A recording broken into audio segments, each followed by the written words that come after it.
I'm Robert Bowling. I'm the creative strategist at Infinity Ward, and we're going to be looking at Modern Warfare 2.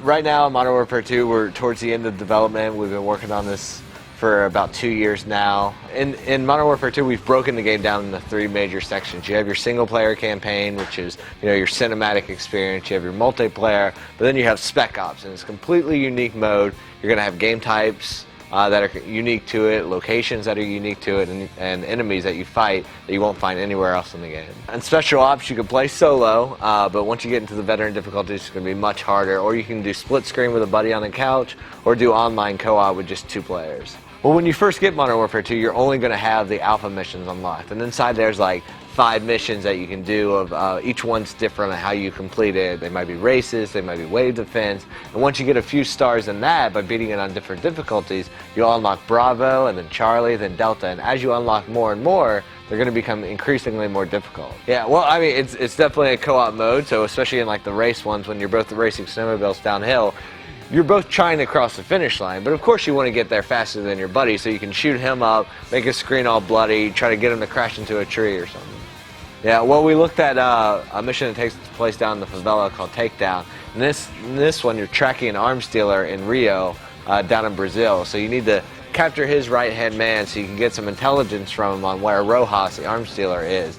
Now, while they're getting information, you're going to track him into the favela, but once you get there, he knows you're there. So you clear out some civilians, start making your way through, but then the militia's coming out of the woodwork. I mean, these guys live there, they grew up there, they're not standard military. They're guys who are just there, they got recruited in this militia, so they're not trained military. And you can tell that by their tactics. They're using very, just shooting around the wall or not aiming what they're doing, but they know the land, and that's what makes them dangerous, because as you're making your way through, they're climbing up, they're leaping across rooftops, they're getting angles on you and getting up behind you, so you got to be checking corners as you're making your way up the hill. Yeah, well, I mean, when we were making multiplayer for Modern Warfare 2, I mean, Call of Duty 4 became this huge multiplayer hit, so we really wanted to keep the things everybody loved and that we loved about the first game. So you have your persistent ranking and your XP and your unlocks, and all that, and then your creative class, but then we want to build on top of that, not only adding a bunch of new weapons and a bunch of new perks, but adding in features that change the way you played multiplayer, and that's where customizable kill streaks came about.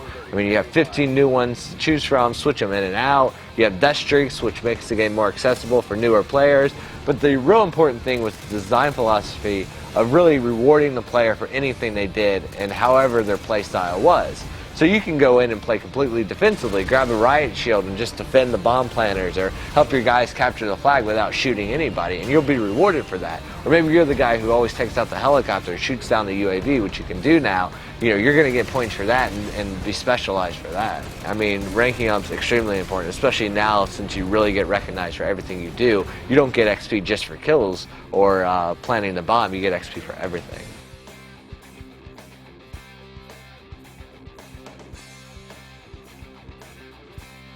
We haven't announced anything about fan favorites coming back, but I mean, there are a lot of cool Call of Duty 4 maps that we all love.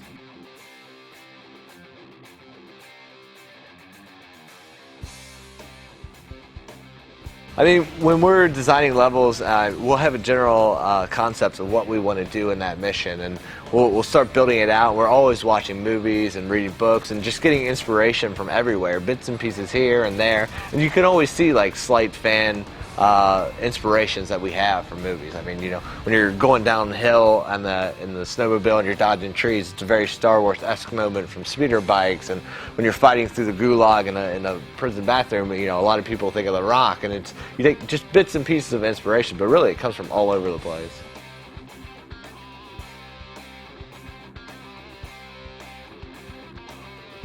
Well, yeah, well, I mean, with Modern Warfare 2, day one, we're going to have 14 million people who are essentially veterans at the game. So the learning curve for a lot of people is much less. So if you're new to the franchise, you really want that ability to get in there and have fun. So death streaks are a cool way to make it accessible for newer players, but can't be abused by the more veteran players. So it's a very rare basis. I mean, you seriously have to need the handicap to get in there.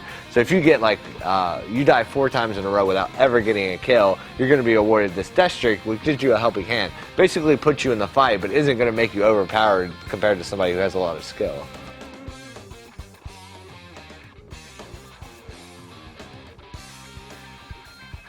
Yeah, well, I mean, the story mode has a lot of great actors, and we really focused on character actors that fit the characters we had written.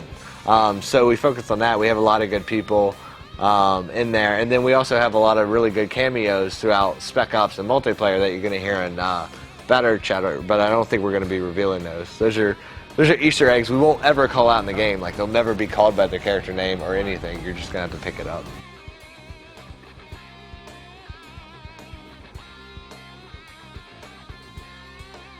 I mean, whatever retails do, I mean, they know their audience better than we do, so we would never dictate what a retailer does.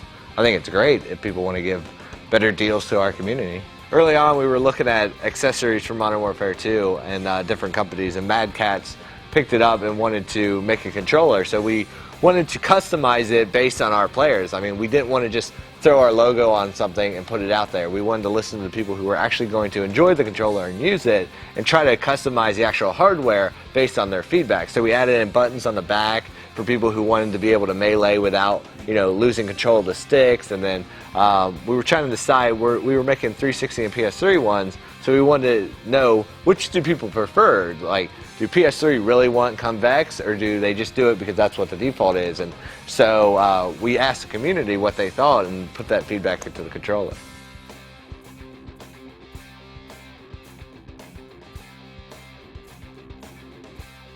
We listened to a lot of feedback from our community on what they wanted from the collector's edition, and a lot of them, you know, they wanted to peep into people's windows. So we thought, how can we come up with a collector's edition that not only represented the game, but also represented our community's need to be perverts? So that's where the night vision goggles came about. It really met that need of being Modern Warfare-esque, but also very focused on perversion. It's an important consideration. Yeah, well, you know, we want to appease our fans.